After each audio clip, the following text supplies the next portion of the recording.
Thank you, Tijn Touber, for coming to this friendly chat. As we were mentioning before, this is an idea that we both have. We wanted to start interviewing friends and chatting with friends.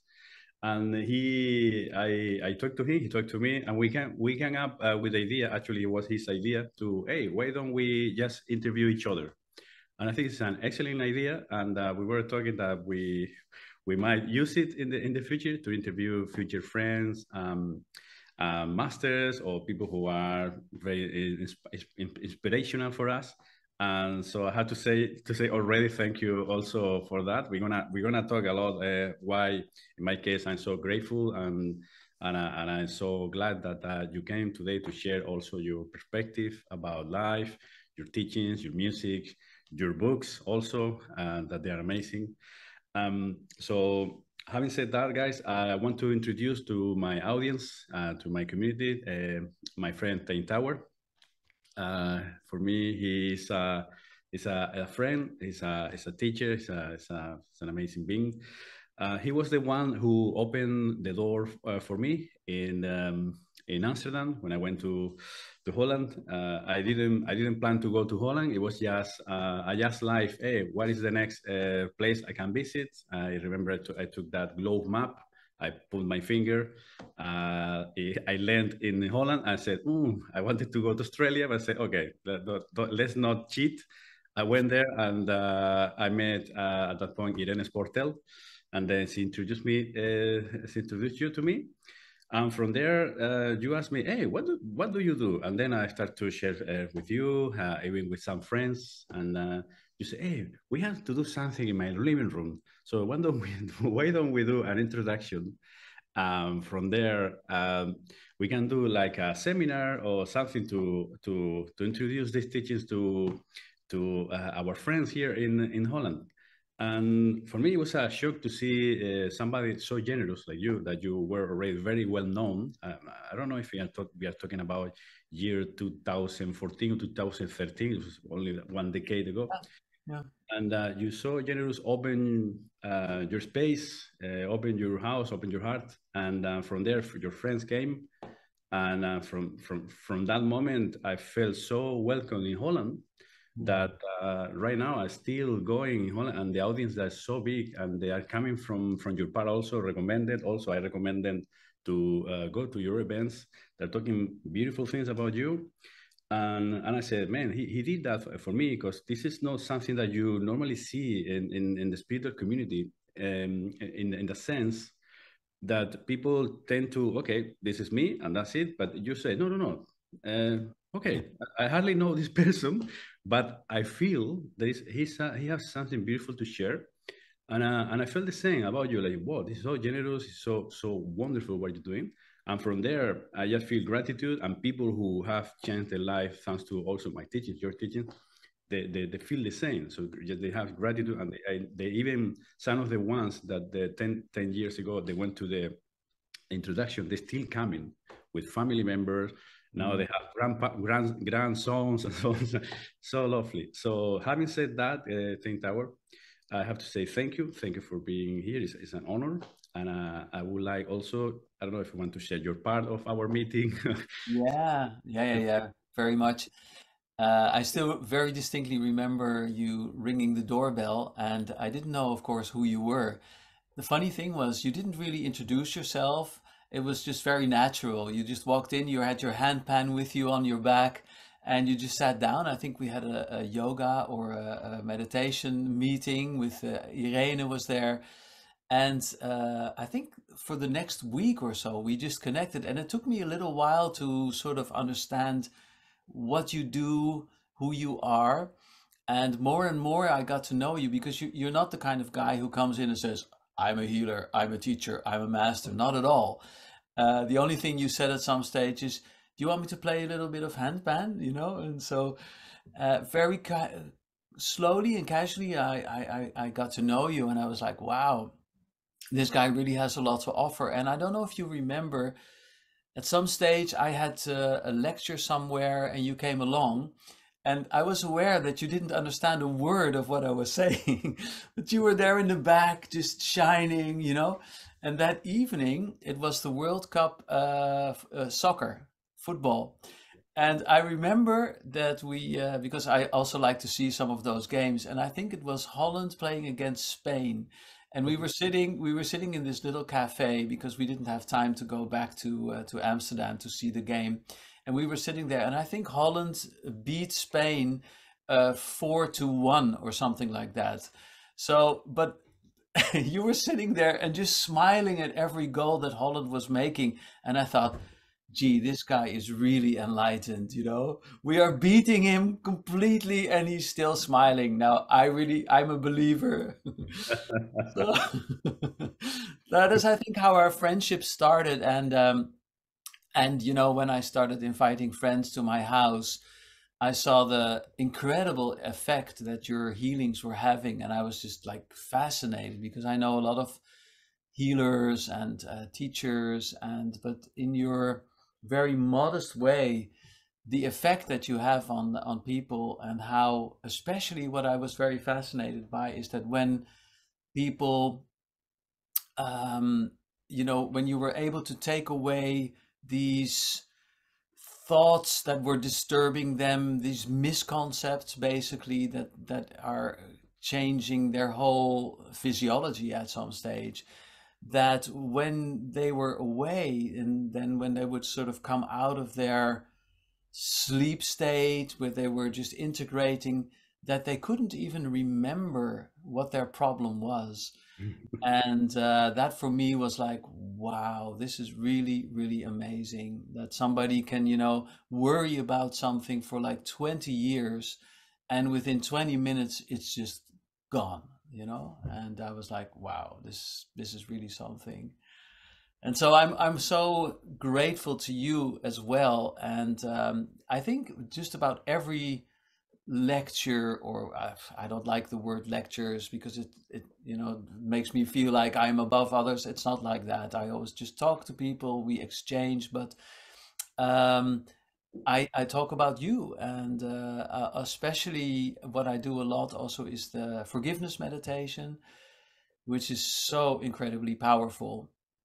And I always give this beautiful example, what you once told me, that there was a guy in Holland who was trying to forgive his father, and then he sent you an email and he said, you know, I forgave my fucking father. Now what?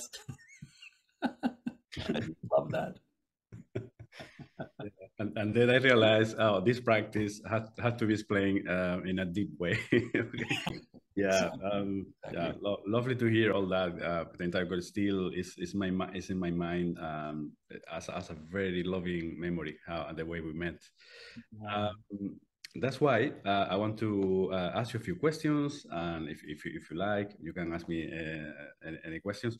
But I would love my audience to know you, because you use also a very horizontal and very close way to communicate with people, and even with music, with I consider is the most amazing ways to connect with people, through dancing to music. Um, you also write amazing books. I remember at that time you have this book, it's Yogi Power, if I Yeah. Yeah. record properly, Yeah. who was like a big success. People were talking about it, and even you create this amazing way to connect with meditation. Meditate. Correct me if the name is not right. Is meditation from your living room, something like that, or living? Yeah. Yeah. It's called Stadsverlichting, or in English we call it Cities of Light. Yeah. Uh, Yeah. since we mentioned this, how did you come up with that idea? What was the purpose of it? Because it's brilliant. It's just brilliant. Yeah, so I came up with the idea because I love meditation. I think meditation is more or less, if you could call it that, my core business, because I always feel that when you go deep inside, you reconnect with your true self, and it's very easy. I try to make everything I do really easy and accessible. Try to get rid of all the you know, sometimes meditation or spirituality or whatever you like to call it can be so complicated and with all these rituals and, you know, woo woo. And so I try to make it as simple as possible. And for me, what meditation is really is just remembrance. That's it, you know, just remember who you are. And so then I realized that when people meditate together, it's like a force field that we create. And I read some very interesting research that was done in the 80s and 90s of the last century, where people would get together. One I particularly remember is in Washington, D.C., which was one of the most criminal cities in America at the time. I think it still is probably. But what happened was some yogis flew in, I think about 1,000 yogis, and they said, we predict that if we sit together in meditation, that the level of criminality will drop with 20%. And so the chief police officer had to be contacted because, of course, they had to see if this was actually happening. And he didn't believe it at all. He literally said only 6 feet of snow can bring criminality down with 20%. So in other words, only a natural disaster could do this. But you know, he was a sporty guy, so he said, you know, okay, I'll play along and we'll see what happens. So in a month, actually the criminality had actually dropped with 18, 19, sometimes 20%. And so they continued doing these research also in Lebanon at that time. There was a war going on, and they saw that in cities where people were meditating, less bombs were actually dropped. It's like, how does that happen, you know? And this is something also a nice question for you maybe later. But so I thought, you know, if this is true, then probably the best way to bring Holland, or to start with Amsterdam, where I live, in a state of flow is to just bring people together. And the prediction or the research suggests that if you have around 3, 4, 5% of the population really being in this state of what they call coherence, you know, like really focused and really in this silent space, then that is enough to elevate the level of consciousness, so to say, in a city. So I just, you know, invited friends, neighbors, people into my living room. And after a few weeks, I did that every Sunday evening. And then after a few weeks, my living room became too small because there were too many people. And I suggested to people, well, you also have a living room. Why don't you open your living room? And so they did that. And it started snowballing. And now I think there are about 1,500 living rooms participating in this, experiment. Wow. Can you, since you're talking about it, can you tell us what day of the week, or if there are other days? Yeah, so every second Sunday, everybody meditates together. And you can go to the website citiesoflight.org or stadsverlichting.nu in Dutch, and you will find all the living rooms. And personally, every Sunday, I do a free meditation at 8 o'clock to, just as a service to the community. The thing is that during the COVID period, people didn't dare to go to the living rooms anymore. And so we had a bit of a backlash in that sense. And so what I did in those times, I just started doing it online because I wanted it to continue. And I've just been doing that ever since. So every Sunday evening at 8 o'clock, I do a meditation. Okay, great to know. So people, they will know they can join every second Sunday of the month. Of the month. Great. Exactly. And you said, did you say 8 o'clock? Yeah, 8 o'clock. Is Amsterdam time, I understand. Yeah, normally it's an hour. And so the formula is that people come into the house in silence, and they sit in silence for an hour, and then they go away again. Sometimes people serve a cup of tea, you know, that they can chat a little bit, but it's all based on silence. Yeah. Yeah, that's excellent, loving idea. Yeah. Yeah, thank you. Great. And tell me, I'm so curious. How do you start sharing, let's say, meditation, the teachings you're sharing? It was like a natural next step for you, like something triggered something in your life that you decide to wait a moment. I'm gonna just focus on this. Or how do you come up to that point? Yeah, that's a good question. Interesting question. I started meditation when I was 27, and I'm 63 now, so it's a long time ago. But I never started meditation because I wanted to help others, or I wanted to become a coach or a healer or a guru or whatever. I did it for myself. And in those days, I was in a sort of a rock and roll band. We were very successful. We were even going to tour with Prince. I recently found this again. I don't know if you can see it, but this is my platinum record, and Wow. this that I sold 100,000 copies. So in those days, it was very, very successful. But for me, it was a little bit like I'd been in the music scene for a really long time, and I was really tired, basically, and lots of drugs, and the sex, drugs, and rock and roll lifestyle, I guess, was sort of bogging me down. And I was really longing for something deep. I was thinking, is this all there is? Even though I'm successful, I'm still not happy. I'm still not peaceful. I'm still running. I'm never really enjoying life. And so then I thought, but if I'm not happy now, then what is happiness? I should be happy. I have a beautiful girlfriend. I am very successful. Even Prince wants to tour with me. Why am I not happy?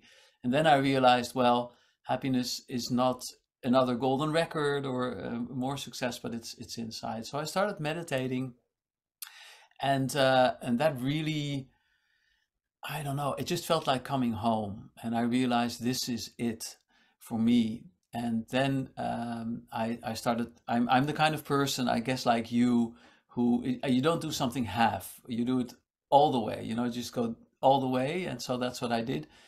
I really dove deep in. I went to India a lot to study with the yogis. And basically for 14 years, I just went underground, so to say.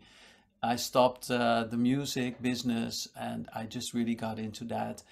And then, in a very natural way, because I was benefiting so much, I started communicating this with others through articles, sometimes interviews, because people knew me from those days, and they were sort of curious, like, what's this guy doing now? And so I had the opportunity to speak about that maybe on radio or television things. And then I started writing books. But the reason why I'm saying this is what I see these days a lot is that people go into the field of spirituality to become a coach or to become a healer or to become a guru or whatever they want to become. And I think there is a little bit of a tricky side to that, because it can become like a business thing.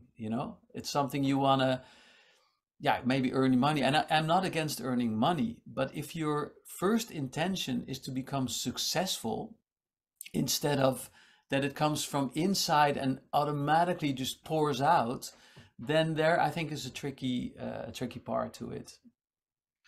Yeah, that's good that you mentioned, because I can see that many people that are in a hurry these days. In a weekend, they are gurus or Yeah. such a all the time like a profession. As you mentioned, you've been meditating like your whole life basically. And when I started, I was 19 years old, and now I'm 47.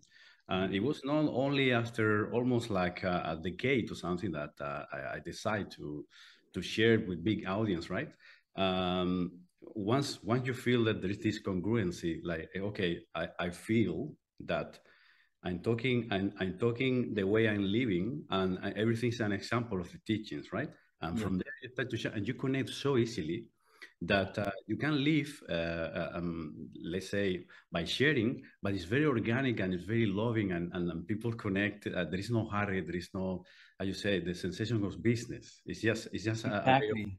of sharing like friends, like without an agenda or anything, right? And I see this in you and many others, but right now there's like a hurry, like I have to do my business on, and it's good that you mentioned, because when people take it easily, they okay, I'm gonna just integrate this, and then they discover that there is this truth living within you, and when you connect, the natural next step is going to be sharing, but it's going to be different because you activate this principle of abundance, that once you connect with your inner being, is like connecting with the whole universe. It's abundance. There is not scarcity there, and from there you can share without hurry anything, and everything comes to you, or people offer you a place to stay, people offer you food. It's so beautiful because it comes naturally, without being in a hurry. Because I see a lot of maybe it's your case also, a lot of students who have a lot of potential, and when they start to be in that hurry, you see that the spiritual ego triggers up, and then Yeah. the person is totally lost in that, and that person is lost in belief, and then he think that is the right path, but it's good because he will learn a lot. Yeah. But all of a sudden they don't vibrate in that let's say loving frequency that they were before. So it's good that you mentioned that, because it will help a lot of people to hey, don't be in a hurry. The right time will come at the right time. Yeah. So Jose, can you tell me, you were 19, so you were really young when you started. So how did that happen for you? What was your situation that you sort of changed your life completely? So basically, to make it very, very easy and short, I was so lost that I didn't want to live anymore. But I didn't want to end up my life like in the classic ways, like harm myself, or taking some drugs and die. I just wanted to die more epic, like surfing big wave. But when you want something so with so much emotions, life by this let's say balanced law of nature, they will put it away. So I tried to kill myself by surfing, but I will never succeed succeed, because I will fail.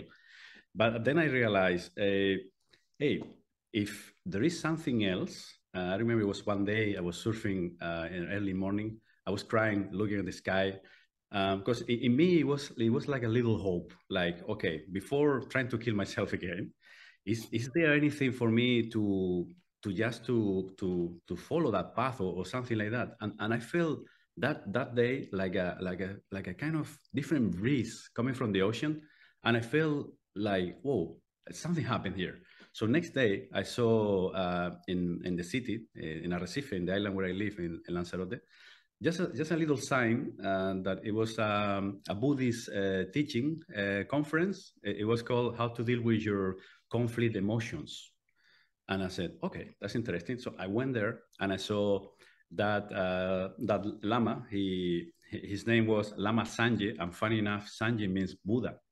Um, but I didn't know. But I like the Sanje. It sounds funny for me. And I went there, and everybody was in their 60s, and I was the only little child there. I was 19.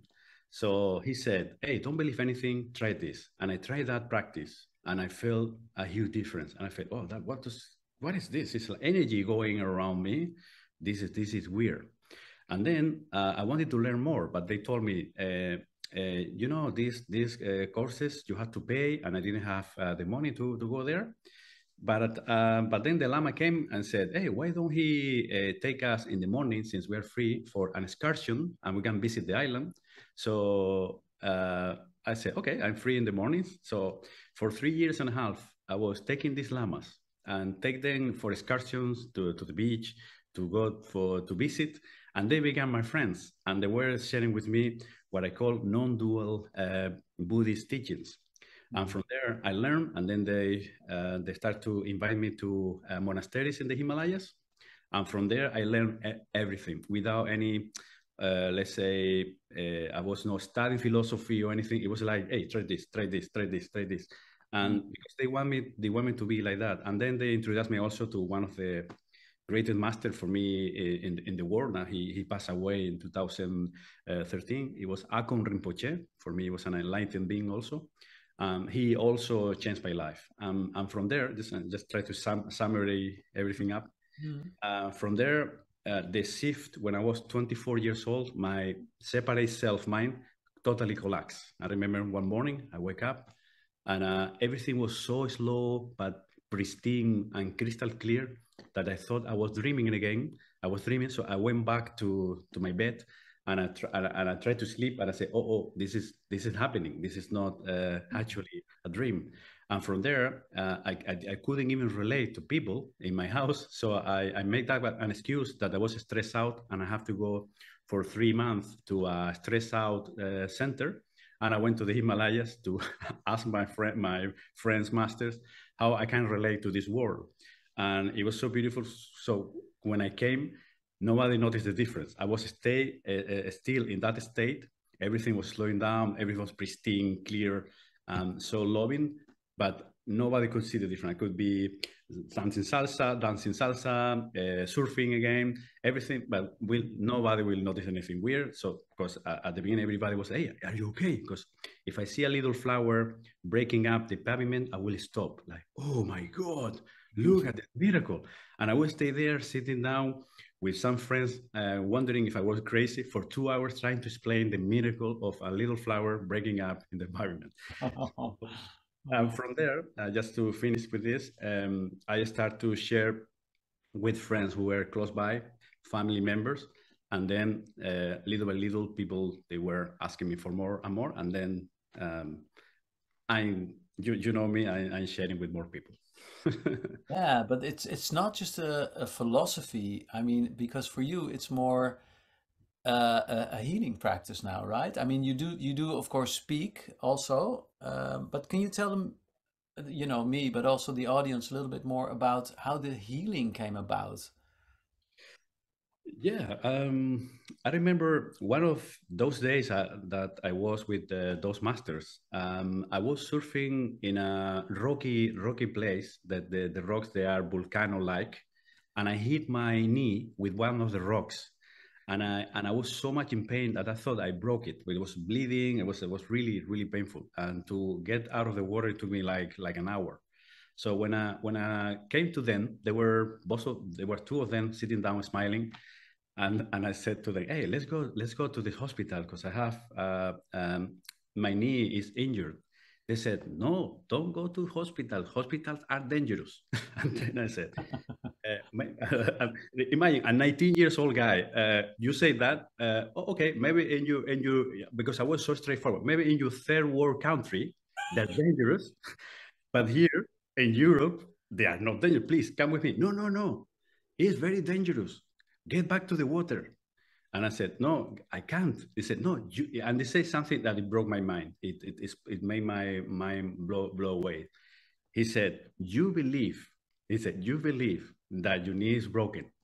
And I said, "No, I don't believe it. It's broken." He said, "You believe is making that injured is happening."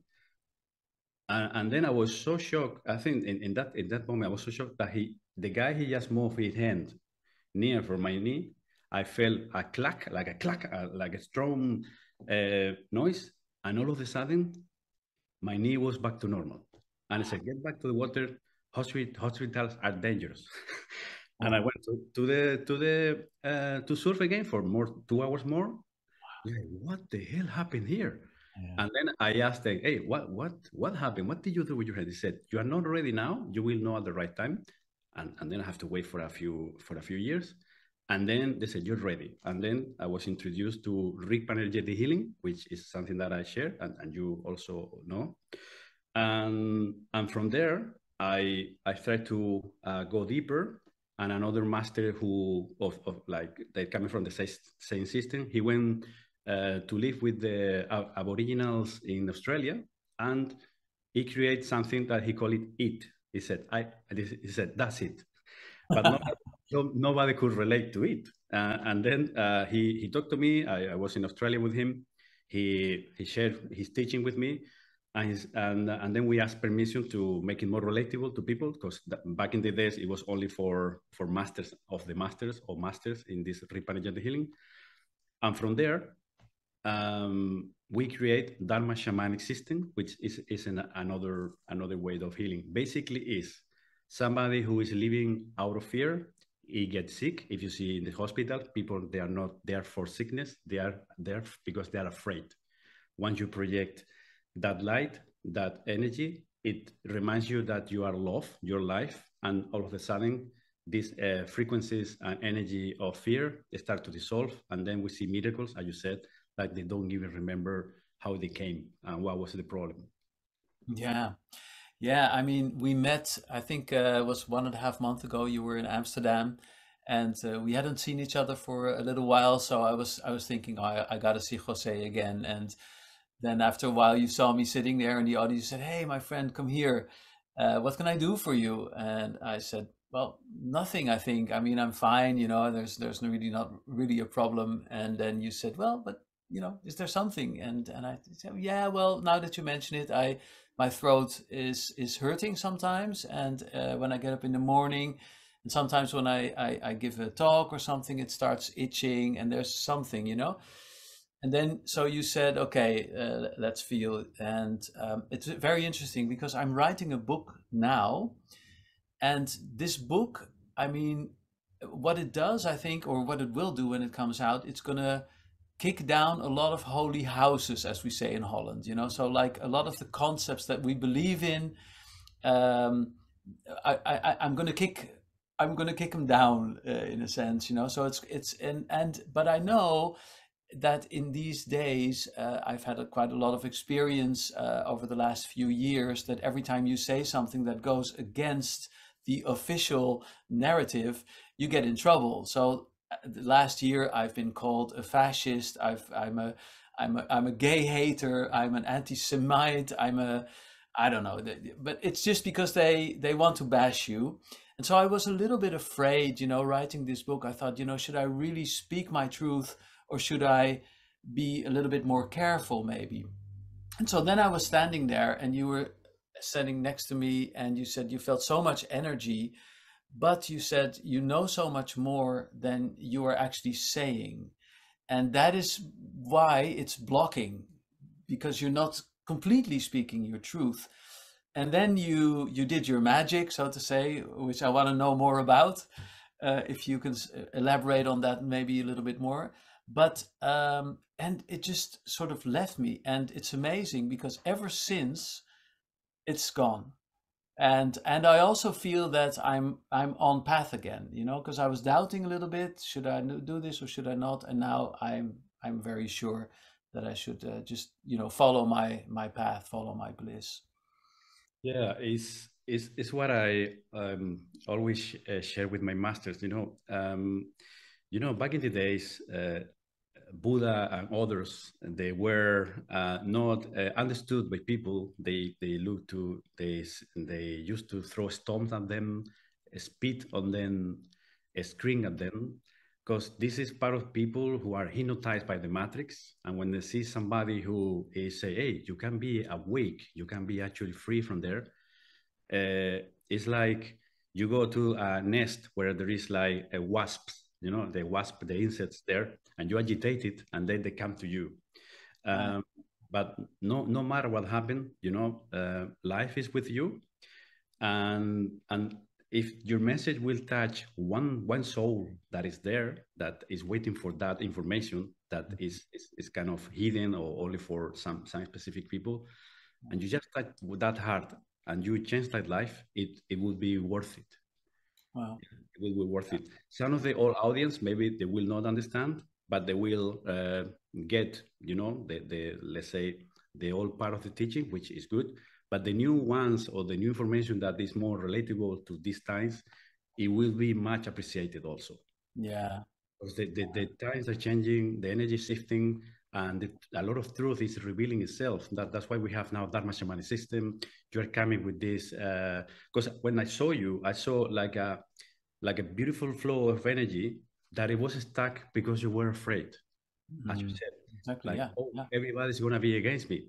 But again, I know you, and your words are all the time loving. I remember once I said, I just put in my post in my Facebook, love is a universal force, is everything. And somebody put, hey, you're a chauvinist. And I said, okay, okay, okay.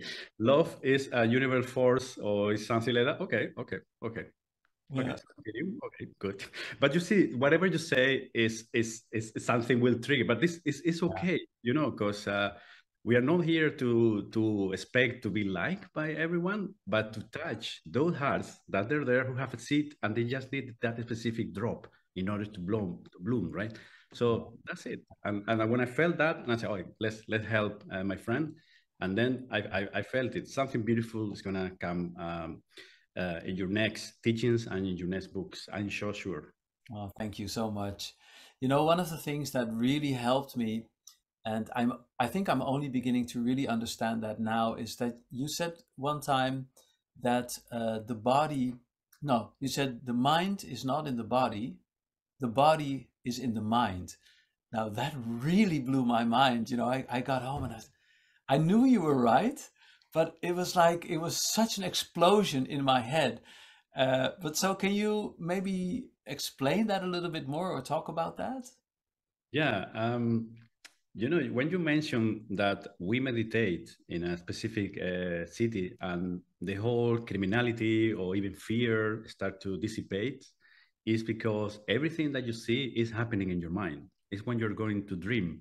Your reality is your blankets, your pillows, but when you close your eyes, your mind starts to project things and you see things. If you get attached to those things, you believe they're real. But when you create a little bit of a space and you look, hey, wait a moment, I am the dreamer who is dreaming. It cannot be hurt, it cannot be touched, it cannot be destroyed. It doesn't even have an opinion. Okay, there you go. The world, even in that dream, you're traveling around the cities, you're traveling in your mind. So there is one mind dreaming, and that mind is looking through our hearts. Very curious. What is going on from Mm. millions and millions of beings, insects and people, maybe from other planets. I don't know. They're looking for the same thing. Let's see, and it's there.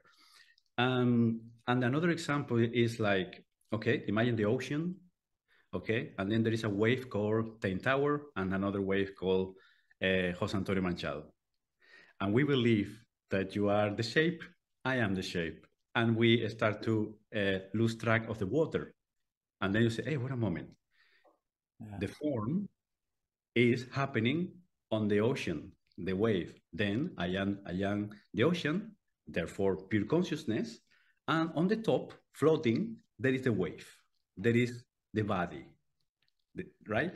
But you are the water that is within you, within the Dalai Lama, within a beggar, within somebody who is now hugging another person, is in everywhere. That's why when we say namaste, say, hey, I see the water in you. Mm. Not the shape, I see the water, which is the same water I have. Yeah, it's beautiful. Yeah, you know, it also really helps me to understand that everything is created by mind, even my body. And because sometimes we feel so, um, you know, we feel a little lost, but also we seek help outside of ourselves. Like you said, you know, I have to go to a hospital or I have to maybe find somebody who can help me. And it is because we don't realize how incredibly powerful we are and that we are actually the creators through our mind of this reality.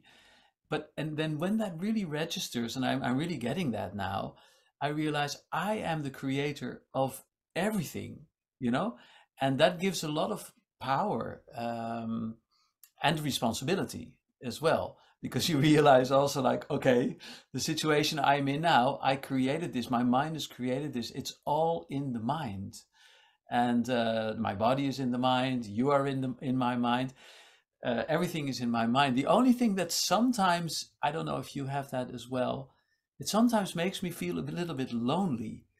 It's like, you know, because everything is a figment of my mind in a sense. And so there's nobody here except me or source or whatever. Do you know what I mean? Do you sometimes have that feeling that you are alone?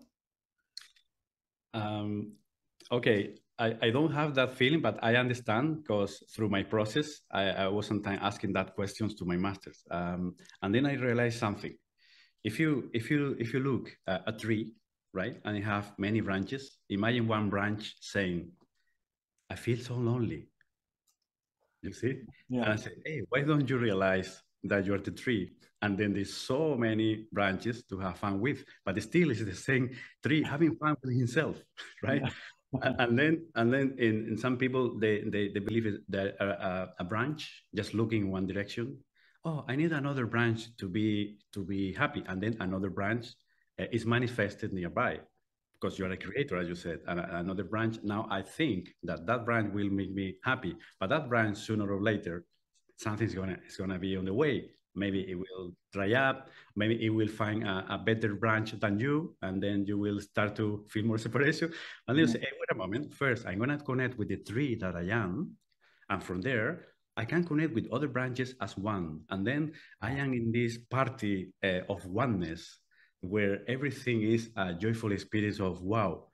I cannot be alone because I am so many, so like billions of branches having fun, but I am one tree because all what the branches are feeling, the tree they're feeling at the same time, and the tree is watching through them the experience.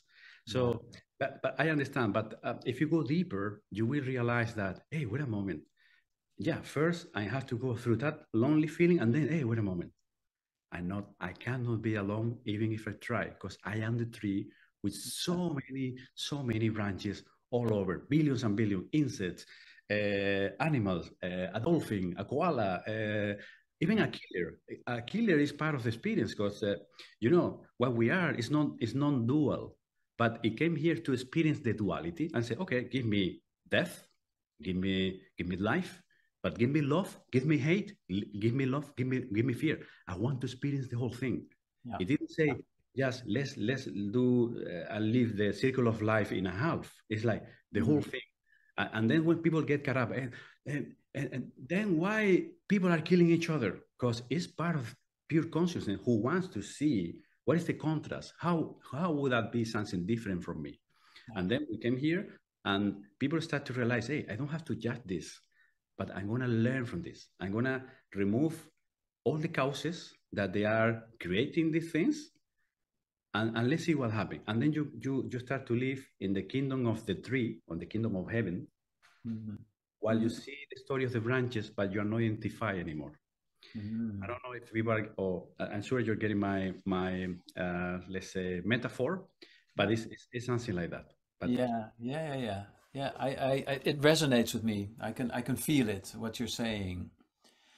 There's one question I would like to ask you about. You said that one day you woke up and it was like your mind had collapsed in a sense, and there was this pristine feeling. Do you sometimes lose that, and do you have to sort of get it back through meditation, or is it more or less a constant state now? even if I try, I cannot get back. Okay. Yeah. Even if I try, sometimes when I'm talking to people and they tell me, no, I'm worried about this and worried about that, sometimes I don't even remember how that sounds. And I have to tell you, how does it sound? And I start to describe it because it was, right now I'm 47, and when that collapsed, I was 24.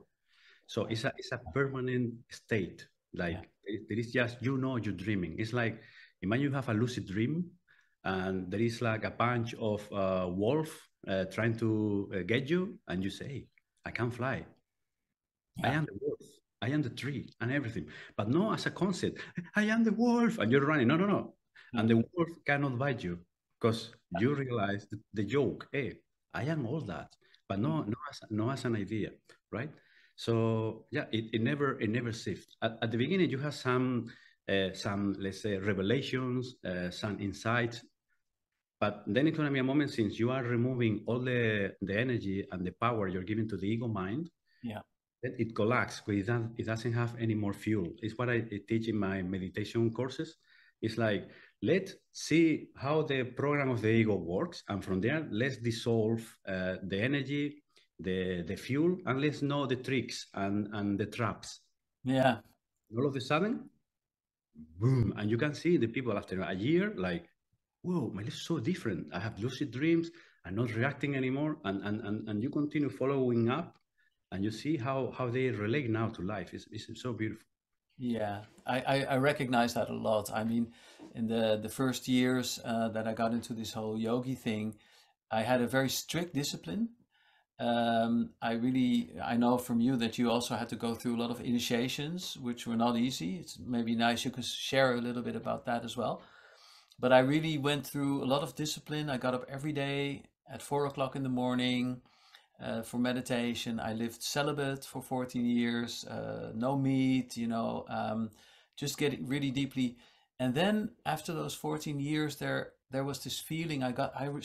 Distinctly remember getting up in the morning and wanting to sit down for meditation, and then thinking, what's the use? I mean, I don't have to do this anymore. It's just going through the motions in a sense, but it's me now. And then it was very interesting to see, because then I thought, for me, it's more of a challenge now to get back to the world, to live a normal life, to go out with people, maybe dance, make music, drink wine, whatever, anything now, and see how that relates to my state of being. Instead of trying to hold on to this state of being, I have to be a yogi. And it was really wonderful. And I can't say that it's like a permanent thing, but it's so close always to me that whenever anything happens in my life, like maybe a calamity or something, what would be considered something bad, there's always this really big distance from it, and there's always this inner smile. I never panic. There's never a feeling of, oh, this is wrong. I mean, it's there sometimes. I see it in my mind sometimes. These thoughts go by, but it never really touches my inner core anymore. And it's just a beautiful state to be in. Yeah, I totally agree. It's what I love about this this world, that you can use different spiritual paths, and all of them they're rivers that they're going to the same ocean. Some of them maybe they take longer, maybe another one they go faster, but at the end we're gonna meet up there and we're gonna hug each other, and we're Yeah, gonna realize that everything was a joke. It was children playing like in the kindergarten, right?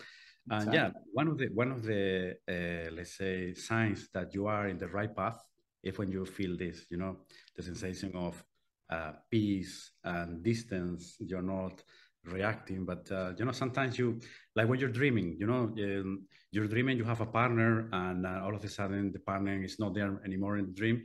Yeah, you will say, oh, it's not here, and you will feel these feelings, but deep inside, you can connect still through the water, since we are wave in the ocean, and you can connect with this. Yeah. And yeah, that's fantastic the way you describe it. Yeah. So I remember that one time you said, you had to go through these different initiations. And if I remember, there's one more initiation you need to go through, like being buried underground. Uh, yeah. Yeah, Do you this, want? this is this is something for the repanegetic healing practices. So people who cannot relate, all of a sudden we're talking about level 4 in let's say in repanegetic healing. So people are gonna be shocked. So I rather not to mention that one because it's a little bit too much for people. Right. But let's say that um, when you are in a path that, in my case, is a traditional path that they have like maybe 1,000 years old. They have different kind of practices in order to, let's say, to see if you're ready for the next step. Especially for hard cases. I was a really hard case at the beginning. I was so full of doubts and so full of belief and so on. But the good thing for me is that when I met these masters, since I didn't treat them as master, but friends, for example, I remember in the morning, we were on the beach. We were throwing at each other's ball of sand, even in the eyes, you couldn't see for the whole afternoon. Um, we were like, like wrestling each other, that try to put yourself, themselves in the water, that pulling down, and, just like little kids. And then in the afternoon, I have to be serious because they were doing these Buddhist kind of, let's say, teachings. And I remember I was entering like this, and one of the masters just hit me in the neck. So everybody said, what happened? Because I throw a sand ball in his eye, so he couldn't see from this side. And it was so funny to see how everybody was like, hey, the llamas. And I was like, hey, these guys are crazy. You know, they bite me, they insult me, you know, but in a funny way. So for me, it was never orthodox, right? So for me, the next level, it was natural, and then it was some initiations, but I don't want people to make them believe that they need to go through initiations, because I know people who just practicing in their house when they decide, hey, enough of suffering, enough of living in fear. I'm gonna give my life, gonna surrender to the truth within, and then they wake up and they connect with the inner masters. But in my case, since I was a hard case, I have to go through so many different initiations. One of them, it was basically, for example, to stay in a dark cave for 40 days by myself, like a really deep cave, and you didn't even know if it was a day or night. You just were there, and when you're there, what happened is that you start to activate your inner view, right? Yeah. Yeah. And then I had to repeat the same initiation 2 more times. Whoa. So Wow. so I went there like 3 times, and after those practices, it was a shift for me. Uh-huh. But then people, when they listen to this, they, for example, they go to Nepal and call me from there. Hey, what cave? It's like, what apartment? What monastery? Hey, tell me the lama. It's like, who is the hairdresser? Which one? It's not like that. You have to actually be invited by the masters, and so on, right? So people, they try to, as we mentioned, to jump and rush. And yeah, I went to the cave. That's it. Oh, are you vegetarian? Oh, if I eat vegetarian, I get enlightened. Oh, do you eat carrot cake? Okay, he got enlightened by eating carrot. Because we have the tendency to summarize everything in the physical world, but it's the opposite. It's within, and everybody, according to the conscious level, they have different practices. It's what I try to do in my events, to give them different kind of tools in order for them to connect with the right one. Yeah, and what I really like about you and what I recognize so much is I think we have the same kind of humor, the way we bring things, and also there's in both of us very much a longing to bring this across to others.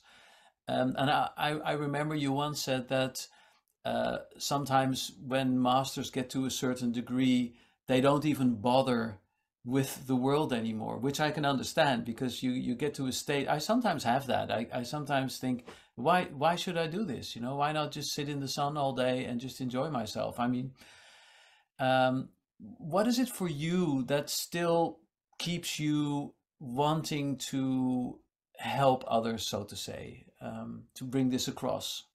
For me, there are two things. First, the inspiration that I got from Buddha. Buddha himself, when he got enlightened, he have two options. Oh, what about go to the forest, disappear there, blend everything, and that's it? Yeah. Or what about trying to help others to wake up and feel the same? And this guy, I'm saying this with a lot of respect and love, he created more than 80,000 different teachings. At the end, he was so tired to repeat the same that he took a flower, and the lecture of the flower, he said, guys, be like the flower. Yeah. Yeah. Maybe two people, they go, okay, just be still, Yeah. surrender, open up, no controlling, be there. He tried with a lot of love. Even when people spit on him, he will smile. He will take something to wipe his head or face, and we say, please, every time you feel like spitting, come up, spit on me, because you're teaching my student how to deal with anger. He will all the time like this, I think he had a lot of fun. So Mm. I decided to do the same, because I imagine myself when I was 19, I was so afraid, so tired of living. I couldn't even see the joy anymore. And I wonder what happens if no one will share with me this. Yeah. And I decide I'm gonna do it, imagining that it's me who needs that, because it's true. You are what you see.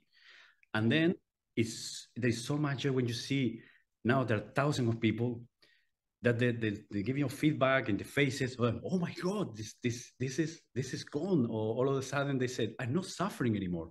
I don't need to control anymore. I just feel myself that I'm part of the wholeness. Or for example, in my retreats, when they come and I said, okay, in this retreat, you're gonna talk to the trees, and you see this laughter, like this guy is crazy. Yeah, but anyway, you just let's do the thing, and at least we're gonna be here. And when you see them, they look at you after one day. Hey, the tree talked to me. Don't tell to anyone, because my wife will think I'm crazy. So the wife was there also. So you said everything is talking to you, because you are everything, not as a concept, because people, they come with a lot of concept. Yeah, I read this, I know that. They come with the spiritual, right? And I said, spiritual ego. And I said, hey, drop everything, don't believe anything, feel it, boom. And they connect with this open universal feeling that is where life is. And then they are not thinking anymore, because they just have this feeling and they're living the life, feeling through life, not thinking, because thinking is a contracted energy. And in those events, I let them feel what is the separate energy, they feel the contraction, and what is the space in the heart. And they felt energetically the experience. And from there, they said, wow, this is something so big. And you see that from that, their life changed. And how couldn't I stop this? I have to continue. I don't know for how many years, because maybe it's going to be a moment that maybe if a little bit older, I don't know, I will stop. But for now, I'm having so much joy with this. Yeah, you're just having a lot of fun. Do you think that there is something happening on our planet, on Earth right now, that humanity is sort of ascending or getting to a phase that we can, as a whole, sort of get out of the suffering that we've been in for a long time? Yeah, if you look around, when there is a lot of consciousness rising up, at the same time, the contrast will rise up.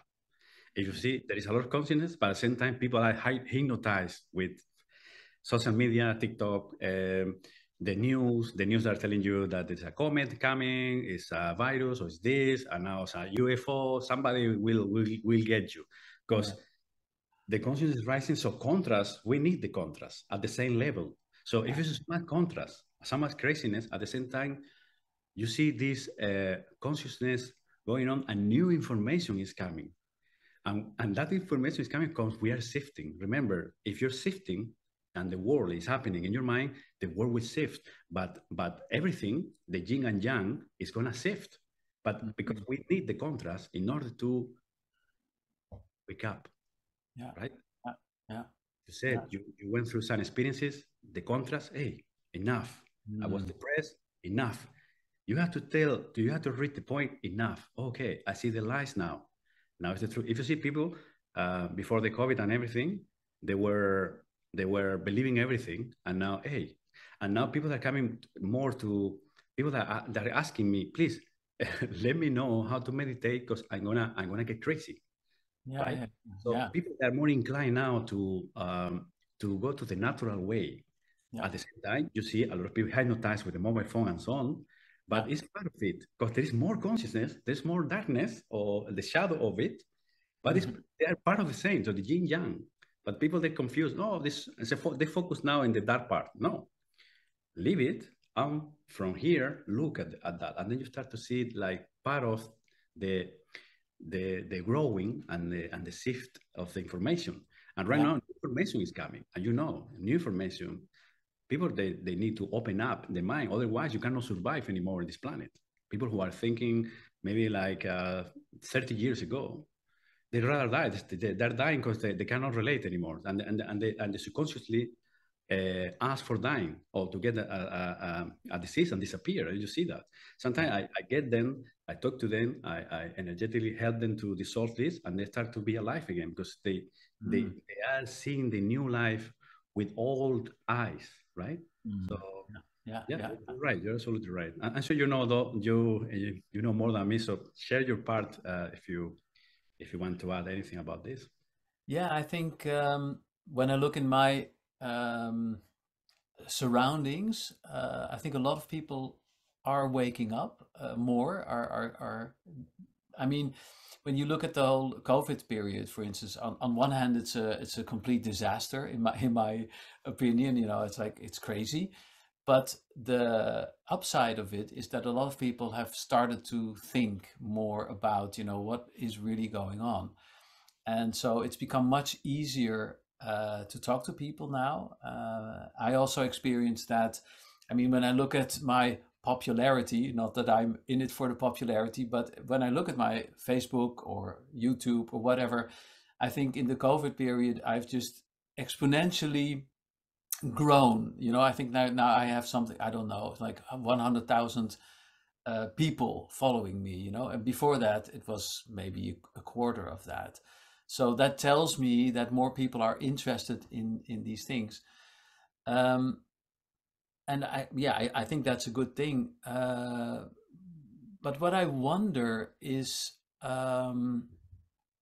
you know, when I look at my own life, I'm more and more able to look at the concepts, the things that are like propaganda or indoctrination, all the concepts that are untrue. And what happens is they fall away because I don't take them seriously anymore. I don't believe in them. So what happens is they sort of started dissolving. And at some stage, I wonder if a lot of people do that, do we still need that contrast? Because will that contrast be even there? Because you're just not giving it any energy. That's what I wonder about. You know, will there come a time when maybe not everybody, but a lot of people go beyond this duality? Okay, from the way I'm seeing life, you are pure consciousness, having an experience of duality as a dream. By the question, how would that be a place different from what I am? I'm oneness. How would that be a duality, a dual world? It's like, for example, you're in Holland and say, hey, how would that be the life in Canary Islands? And you start to imagine, okay, I would be surfing, I would be more on the beach, maybe taking some exotic drinks, exotic people, exotic dancing, right? And then you create this whole thing in your mind, and then and for you, it's like a distraction or it's something to have fun, right? So consciousness, since it's a creator, it was there feeling like hundreds and thousands of millions of times this love and explosion of joy and said, hey, how would it be something different from this? And then it create a thought. That's why many masters said, you are the thought of God. You are the thought of the universe, right? And then thought create a reality that is an apparent or a dream reality. And we are here apparently projected. And then Tijn Touber happens, Jose Antonio Manchado happens, our audience is happening, boom. And then we need the contrast because we want to experience this. Yes. Once we realize this, if you fight against duality or the contrast, it grows. So focus in the part that is more connected to your true sense, the trait of the inner being, harmony, calm, peaceful, sharing, joy, right? And then you will not be affected by the contrast. Therefore, you're going to see less contrast because the contrast made you to be in that state already. That is not even a state. It's a being. It's a being. It's you. And then the contrast, you don't need contrast, but others, they will need that contrast because the contrast is necessary for them to wake up. Otherwise, they're going to be hypnotized with the devices and so on. Contrast to happen for people who need it. You know, it's part of the divine role here. Yeah. So it's a good thing. Yeah, because there is no good, there is no bad. Everything Exactly. God is, the universe is, love is. If you add something, you have a story now. Yeah. Yeah. One of the things that I'm practicing a lot is something you told me once, is the mantra of I don't know. Yes. I think that was for you also something that really helped you to collapse the mind. Yes, I was practicing that mantra for 5 years, and it works amazingly. Because the mind needs fuel, and the fuel is your attention. And then, if you see the thought of being, how you say, preoccupied or worried, is what if you're in the beach? Hey, what if somebody break into your house in Amsterdam? Right? Or what if you die? What if this sensation that you have in your heart is that you're gonna have a heart failure? You know, and it's all the time giving you this feedback. And I said, it comes. It said, what if you say, I don't know, and you Yeah. drop back into your heart, I don't know. And even if you want to make it even more stronger, I don't know, but I know that life is taking care of it. Oh, Yeah. peace. Oh yeah. And then the Yeah. thought of the ego, it needs conflict, and you're not giving any resistance to that. You're not participating. And then, since it doesn't have your energy, because your energy make a thought alive, because the thought is not alive, it needs your energy. The thought, they are not entities who are waiting under your bed when you wake up, they jump on you and they trap you. No, you are addicted. You wake up in that space. If you do that practice in the morning, you wake up and you don't follow any thought, you're so peaceful there. And then a thought said, hey, where was I yesterday? Oh yeah, my ex. Oh yeah, the money. Oh yeah, this government. And you need a thought to be unhappy and to suffer. What Yeah. about, hey, the thought is coming, hey, I don't know. Yeah. No, life is taking care of it. Or, hey, I have no clue. Yeah. But really meaning it, it's like you Yeah. have to train your Yeah. mind in order to access to that. Yeah. Yeah. Yeah, and I mean it when you think about it, we don't know anything.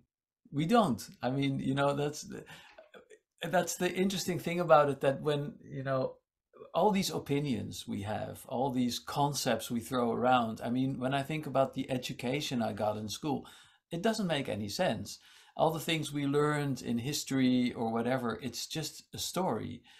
And so that's why I like this I don't know so much, because it really liberates you from holding on to belief systems that in the end just get in the way.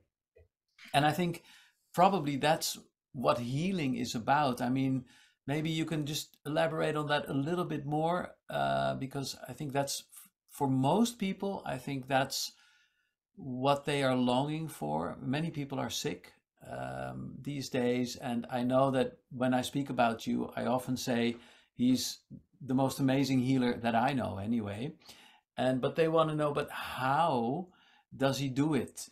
And I always try to explain that sickness comes from concepts, and these concepts start, creating emotions, and these emotions start, but when you take the root away, the root concept, then just the whole thing sort of collapses. But maybe can you just explain a little bit more about what healing is and how you actually do this?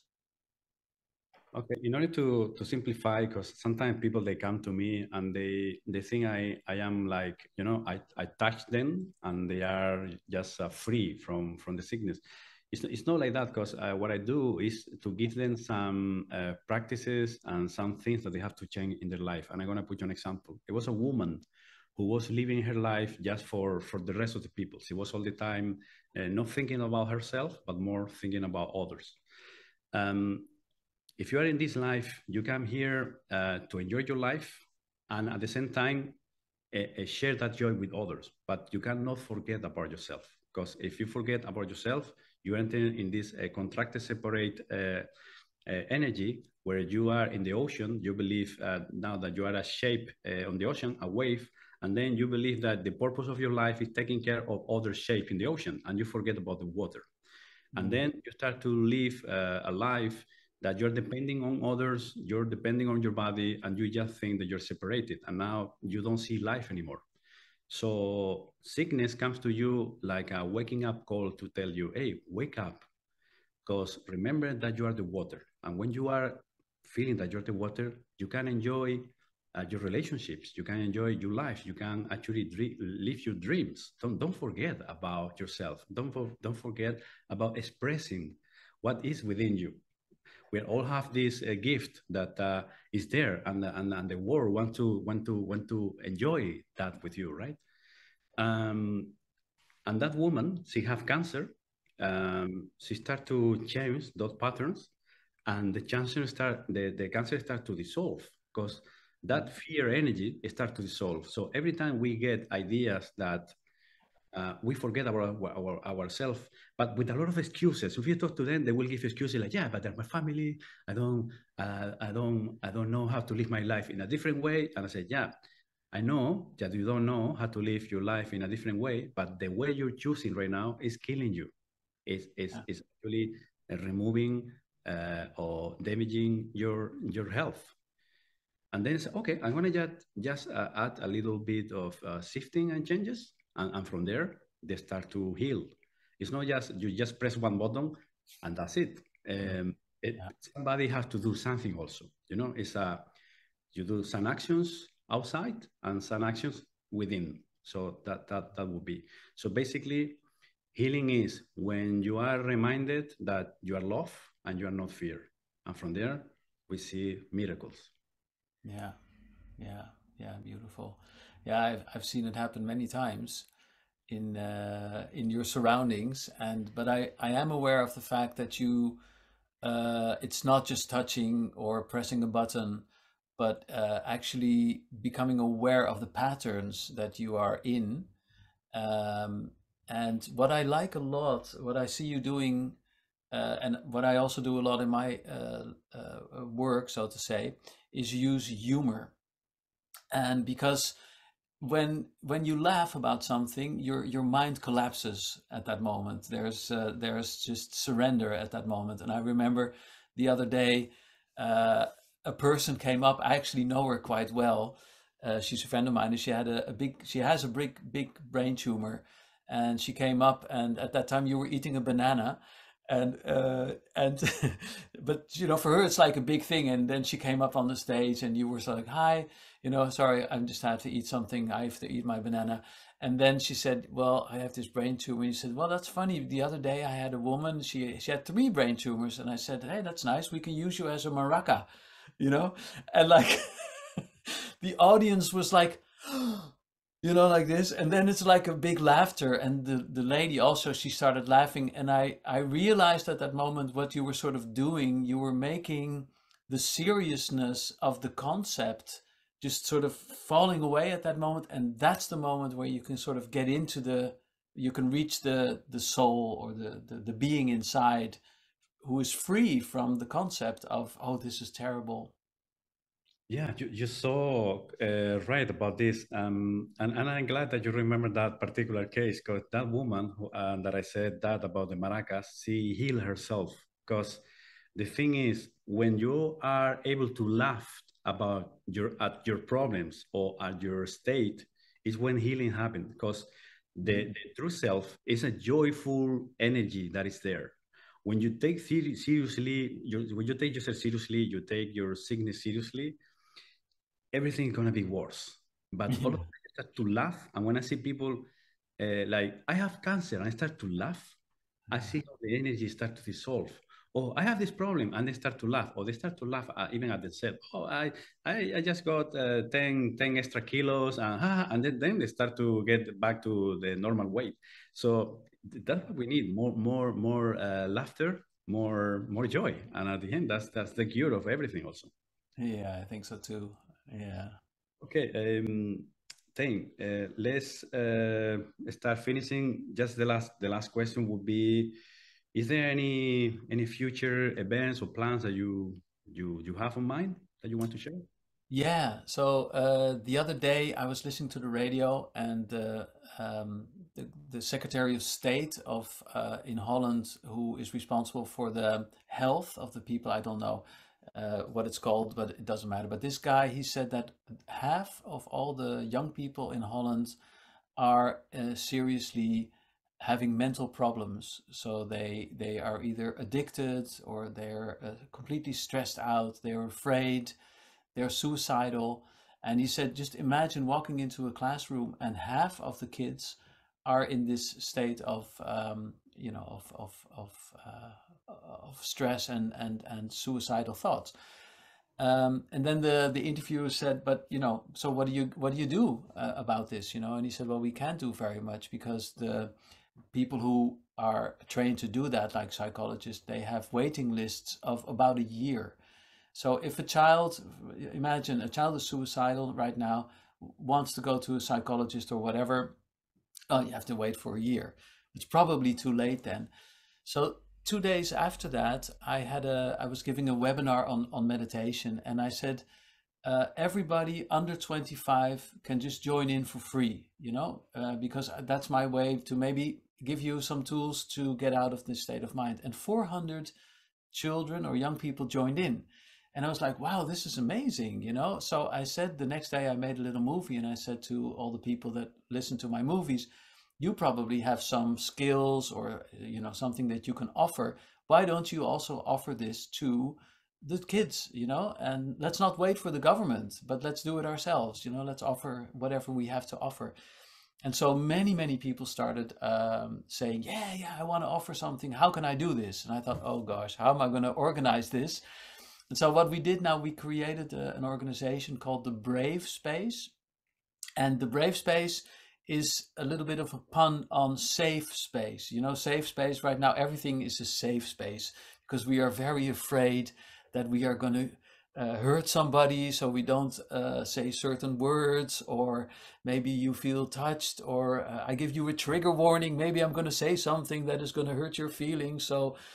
And I was listening to a guy who was talking about this. He said, we don't need safe spaces, we need brave spaces. We need to be able to really talk to one another and say things and express ourselves, and don't be afraid, so it's called the Brave Space. And the subtitle is Inspiration for the Next Generation. And I'm just asking people to, and I'd love to ask you also at some stage to just give a talk for free to the youth and just tell them about your own life in a very real way, not like I'm a healer, I'm going to tell you how it works. No, I was fucked up, when I was 18, I was completely lost. I wanted to kill myself. I couldn't even kill myself, even that didn't work. And then I found something, and now, I like to share that with you. So that's what I'm working on right now. I would love to participate anytime, please. Thank you. I love that project, because it's what we need right now.